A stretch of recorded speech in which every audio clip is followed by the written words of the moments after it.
Cambodia's story begins long before kings and temples, long before Angkor Wat rose from the jungle, long before borders, wars, or even writing.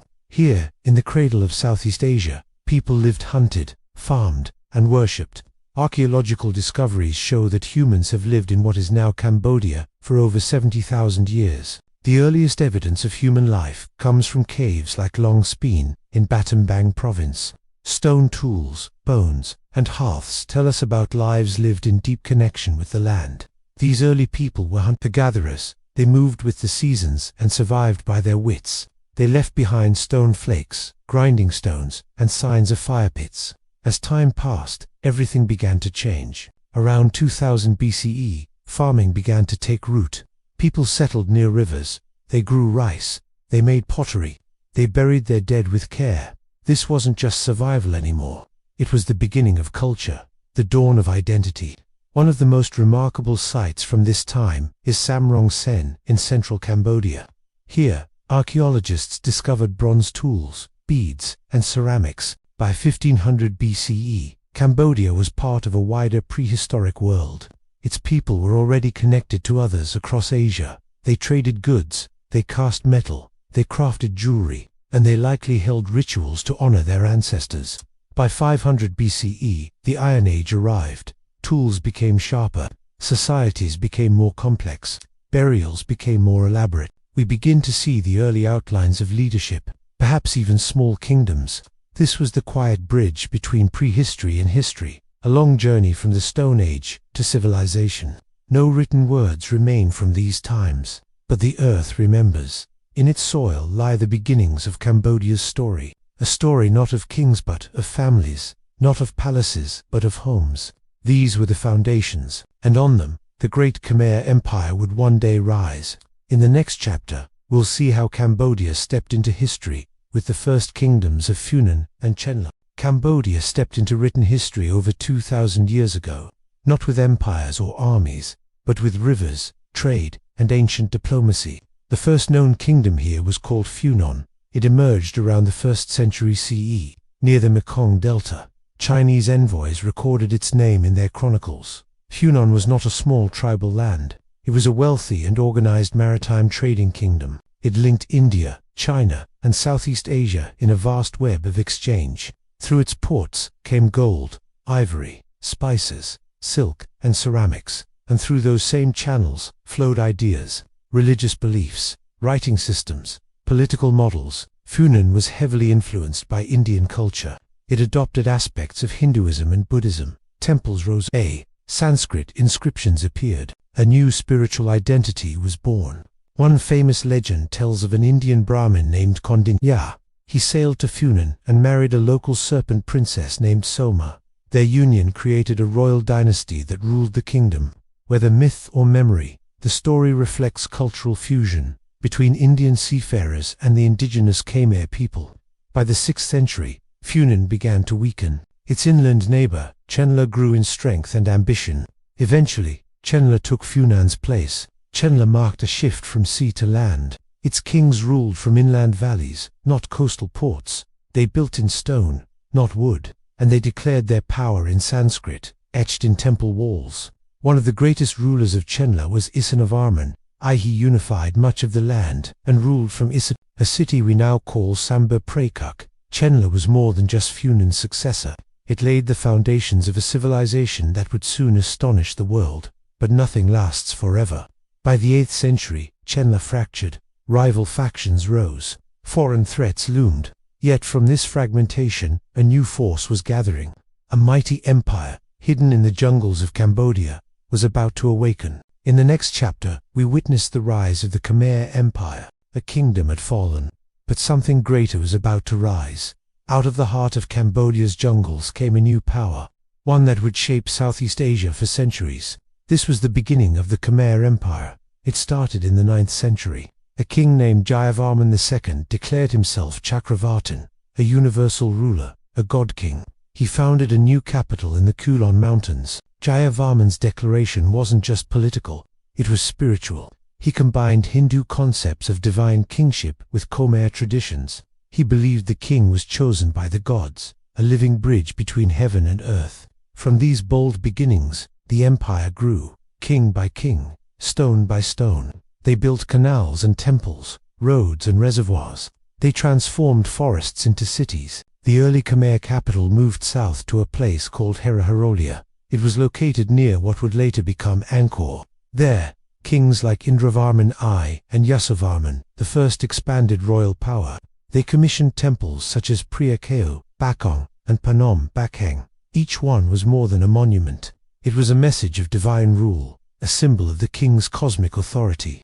But this was just the beginning. The Khmer Empire was not yet at its height. Still, it was growing fast. Its architecture was bold. Its irrigation systems were advanced. Its religion was a powerful tool of unity. By the end of the 9th century, Angkor had become more than a city. It was the spiritual and political heart of a rising empire. What Jayavarman II started would grow into one of the greatest civilizations in Asia, an empire of temples, an empire of gods and kings. In the next chapter, we'll see how the Khmer Empire reached its golden age, and how Angkor became the crown jewel of the ancient world. By the 10th and 11th centuries, the Khmer Empire was no longer rising. It was reigning. This was the golden age of Angkor, a time of kings, gods, and stone temples that touched the sky. The empire stretched across most of mainland Southeast Asia, from modern-day Myanmar to Vietnam, from the Gulf of Thailand to the mountains of Laos. At its center stood Angkor, a city of engineers, artists, warriors, and priests. A city unlike any other in the world. One king more than any other shaped this age, Suryavarman II. He came to power around the year 1113. He was a warrior and a unifier. He expanded the empire through diplomacy and conquest. But his greatest achievement was not military. It was spiritual and architectural. Angkor Wat, built during his reign, it is still the largest religious monument on earth. More than just a temple, it was a cosmic symbol. Its towers represented Mount Meru, the home of the gods. Its walls were covered in incredible bas-reliefs, stories of Hindu epics, battles, and heavenly beings. Angkor Wat was built to honor Vishnu, the Hindu god of preservation, and it was also designed as Suryavarman's own tomb. Every stone was placed with meaning, every axis aligned to the cosmos. It was a kingdom carved in stone. After Suryavarman's death, another powerful king rose, Jayavarman VII. He was the empire's greatest builder, and a devout Buddhist. He made Buddhism the state religion, and he transformed Angkor into a spiritual empire of compassion and might. He built over 100 hospitals, schools, and rest houses. He ordered the construction of Bayon Temple, famous for its mysterious smiling faces.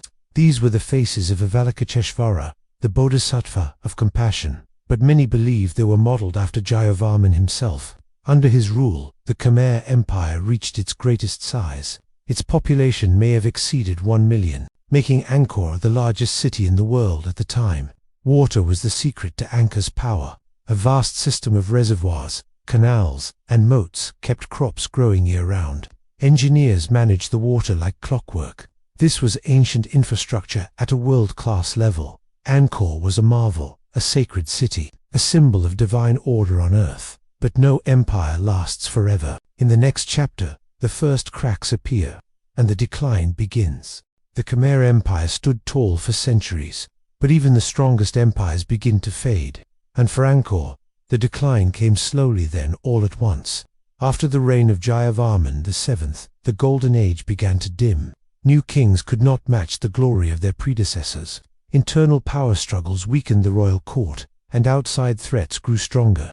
One by one, provinces broke away. The empire began to shrink. Rival kingdoms, once under Khmer control, gained independence. Religion also changed. Jayavarman VII had promoted Mahayana Buddhism, but later rulers turned toward Theravada Buddhism, a more modest and personal path. Temples once filled with Hindu gods and bodhisattvas were slowly abandoned or converted into simpler shrines. Stone carvings faded. The old gods fell silent. Water, the very lifeblood of Angkor, also turned against the empire.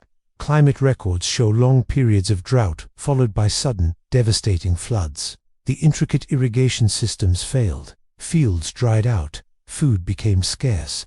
Without food, armies could not march. People began to leave the great city. Then came foreign invasions. In the 15th century, Siamese armies from Ayutthaya attacked Angkor. They looted the city. The capital was moved south to the region of present-day Phnom Penh. By 1431, Angkor was abandoned. The jungle slowly swallowed its stones. What had once been the greatest city on earth fell into silence. But the Khmer people did not disappear. They adapted. They moved. The spirit of Angkor lived on in art, in stories, and in faith. Even in decline, the Khmer legacy would continue to shape Cambodia. In the next chapter, new powers arrive from far beyond the region, and Cambodia enters the age of colonial conquest. The fall of Angkor was not the end of Cambodia's story, but it marked the beginning of a long, difficult chapter. In the centuries that followed, Cambodia became a kingdom caught between giants. To the west stood Siam, today's Thailand. To the east, Vietnam, and both had ambitions. From the 15th to the 19th century, Cambodia struggled to stay independent. Its kings moved the capital from Angkor to Phnom Penh. But no matter where they ruled, pressure from outside continued to grow. Siam attacked from the west, Vietnam expanded from the east, and Cambodia found itself trapped in the middle, forced to choose sides, pay tribute, and surrender land. The kingdom weakened. Borders changed. At times, Cambodia became a vassal state, loyal to one power or the other. There was no peace-only survival.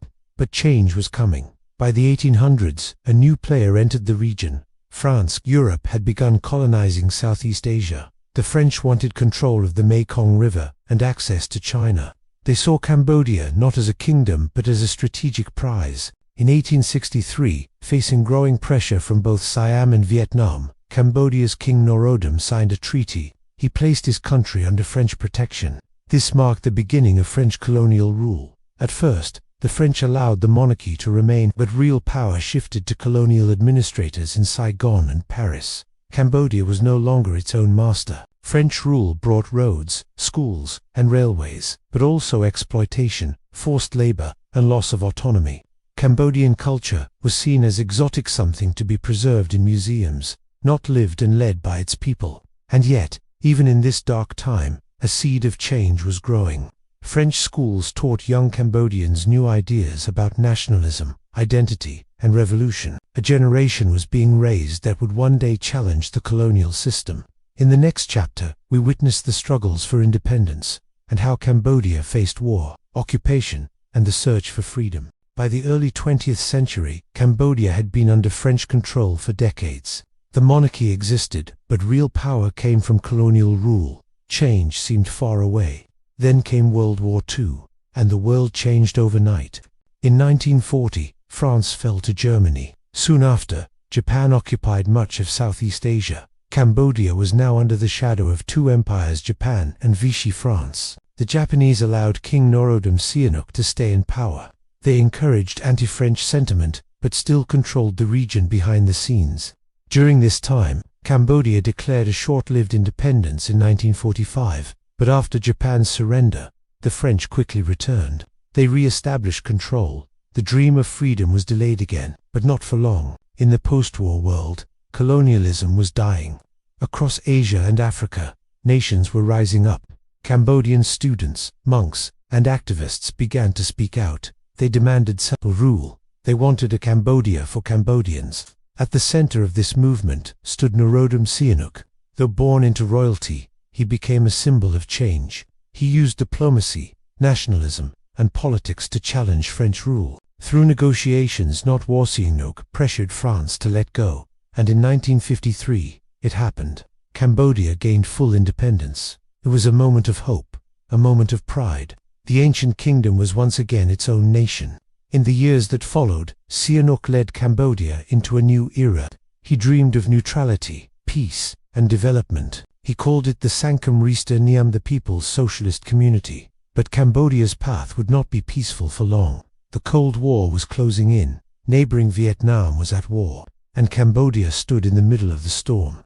In the next chapter, we witness how the dream of independence slowly turned into nightmare.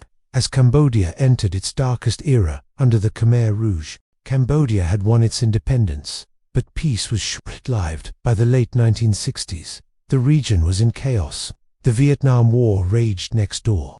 The Cold War had come to Southeast Asia. Inside Cambodia, political tensions were rising. Prince Norodom Sihanouk struggled to keep the country neutral, but pressure grew from both the left and the right. In 1970, while Sihanouk was abroad, a coup removed him from power. A US-backed general, Lon Nol, took control. He created the Khmer Republic. The country became a battlefield. American forces bombed Cambodia's countryside, targeting Vietnamese communists. Villages were destroyed. Thousands were killed. The population was terrified and displaced. In this chaos, a radical communist group began to rise. They were known as the Khmer Rouge, led by a man named Pol Pot. They promised justice, equality, and revolution. But what they brought was destruction. In 1975, the Khmer Rouge seized the capital. Phnom Penh. Lon Nol fled. The war was over, but a new nightmare was about to begin. The Khmer Rouge renamed the country Democratic Kampuchea. They emptied the cities. Millions were forced into the countryside. Families were separated. Religion was banned. Money, schools, markets all abolished. Pol Pot and his regime wanted to create a classless, agrarian society. They called it Year Zero, a total reset of civilization. Anyone with education, foreign ties, or religious beliefs was labeled an enemy. Teachers, monks, doctors, even children were executed. Thousands were tortured at places like Tuol Sleng Prison. Their final stop, the killing fields. Between 1975 and 1979, an estimated 1.7 to 2 million Cambodians died, from execution, from starvation, from forced labor. It was one of the worst genocides of the 20th century. But the regime's cruelty did not last forever. In 1979, after years of border conflict, Vietnam invaded Cambodia. They removed the Khmer Rouge from power. Pol Pot and his followers fled to the jungle, but the country they left behind was shattered. Cambodia had survived, but at a terrible cost. Its people traumatized, its culture nearly erased, its cities broken. In the next chapter, we look at what came after the genocide, a long struggle for healing, justice, and national rebirth. The Khmer Rouge had fallen, but Cambodia was far from healed. In 1979, Vietnamese forces took Phnom Penh. Pol Pot's brutal regime collapsed, but the war didn't end. It simply changed form.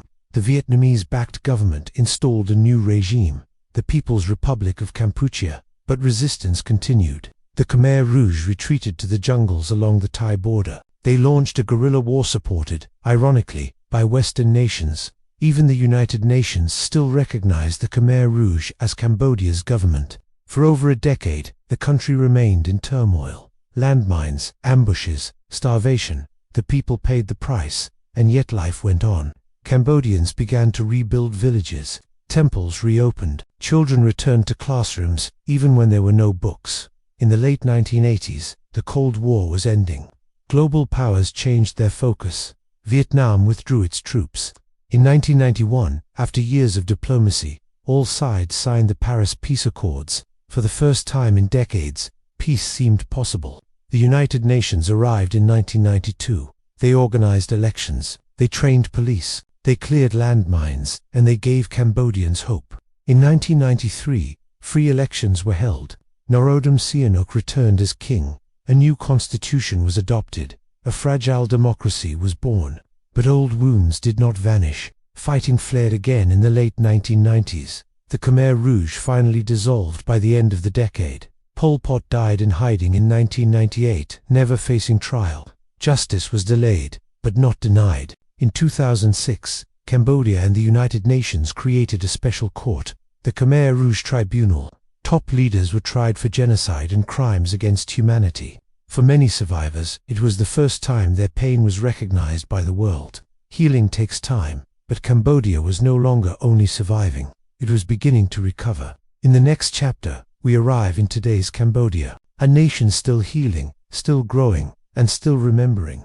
Cambodia is a country shaped by glory and scarred by tragedy, but it is also a country of strength, of culture, of resilience. Today, more than 16 million people call Cambodia home, and across its cities, villages, and temples, a new generation is rising, one that remembers the past, but dares to build a different future.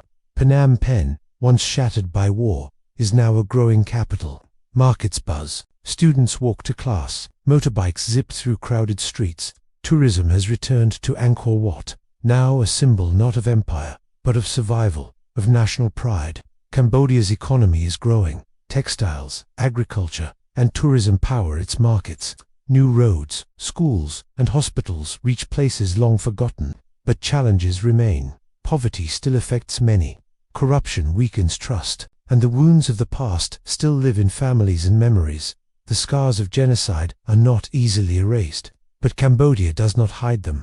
At Tool Sleng, at the killing fields, at the Khmer Rouge tribunal, the truth is preserved so it is never repeated. Culture, once nearly destroyed, is alive again. Classical dance is taught to new students. Buddhist monks chant in golden pagodas. Artists paint stories of hope. Musicians, poets, and filmmakers give voice to a new Cambodia. Young Cambodians speak multiple languages.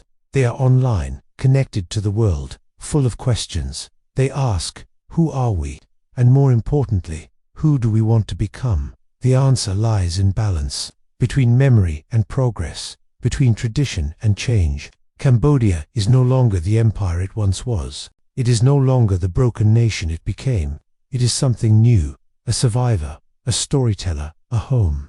This is Cambodia, ancient and modern, proud and hopeful, a country still healing, still rising, still standing.